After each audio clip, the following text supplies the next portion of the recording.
Johnson's roughly 3 years tenure ended disarray after he threatened a standoff with his party and a possible general election following the resignation of 42 ministers who deemed his position untenable. He says new leadership is clearly now the will of parliament. Conservative ministers declared that they had lost confidence in the prime minister after news emerged he had elevated Chris Pincher to the powerful role of deputy chief whip despite allegations of sexual misconduct. Of the Parliamentary Conservative Party, that there should be a new leader of that party and therefore a new Prime Minister. And I've agreed with Sir Graham Brady, the chairman of our backbench MPs, that the process of choosing that new leader should begin now. And the timetable will be announced next week. And I've today appointed a cabinet to serve, as I will, until a new leader is in place. So I want to say to the millions of people who voted for us in 2019, many of them voting Conservative for the first time, thank you for that incredible mandate, the biggest Conservative majority since 1987, the biggest share of the vote since 1979. And the reason I have fought so hard in the last few days to continue to deliver that mandate in person was not just because I wanted to do so, but because I felt it was my job, my duty, my obligation to you to continue to do what we promised in 2019. And of course, I'm immensely proud of the achievements of this government, from getting Brexit done to settling our relations with the continent for over half a century, reclaiming the power for this country to make its own laws in Parliament, getting us all through the pandemic, delivering the fastest vaccine rollout in Europe, the fastest exit from lockdown, and in the last few months, leading the West in standing up to Putin's aggression in Ukraine. And let me say now to the people of Ukraine that I know that we in the UK will continue to back your fight for freedom for as long as it takes. And at the same time, in this country, we've been pushing forward a vast programme of investment in infrastructure and skills and technology, the biggest in a century, because if I have one insight into human beings, it is that genius and talent and enthusiasm and imagination are evenly distributed throughout the population, but opportunity is not. And that's why we must keep levelling up, keep unleashing the potential of every part of the United Kingdom.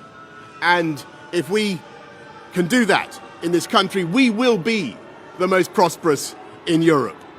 And in the last few days, I've tried to persuade my colleagues that it would be eccentric to change governments when we're delivering so much, and when we have such a vast mandate, and when we're actually only a handful of points behind in the polls, even in mid-term after quite a few months of pretty relentless sledging, and when the economic scene is so difficult domestically and internationally. And I regret not to have been successful in those arguments, and of course it's painful not to be able to see through so many ideas and projects myself. But as we've seen at Westminster, the herd instinct is powerful. When the herd moves, it moves. And my friends, in politics, no one is remotely indispensable. And our brilliant and Darwinian system will produce another leader equally committed to taking this country forward through tough times, not just helping families to get through it, but changing and improving the way we do things, cutting burdens on businesses and families, and yes, cutting taxes, because that is the way to generate the growth and the income we need to pay for great public services. And to that new leader, I say, whoever he or she may be, I say I will give you as much support as I can. And to you, the British public, I know that there will be many people who are relieved, and perhaps quite a few who will also be disappointed. And I want you to know how sad I am to be giving up the best job in the world. But them's the breaks. I want to thank Carrie and our children and all the members of my family who have had to put up with so much for so long. I want to thank the peerless British Civil Service for all the help and support that you have given our police, our emergency services, and of course our fantastic NHS who at critical moment helped to extend my own period in office, as well as our armed services and our agencies that are so admired around the world, and our indefatigable Conservative Party members and supporters whose selfless campaigning makes our democracy possible. I want to thank the wonderful staff here at Chequers, here at Number 10, and of course at Chequers, and our fantastic prop force detectives, the one group, by the way, who never leak. Above all, I want to thank you, the British public, for the immense privilege that you have given me. And I want you to know that from now on until the new Prime Minister is in place, your interests will be served and the government of the country will be carried on. Being Prime Minister is an education in itself.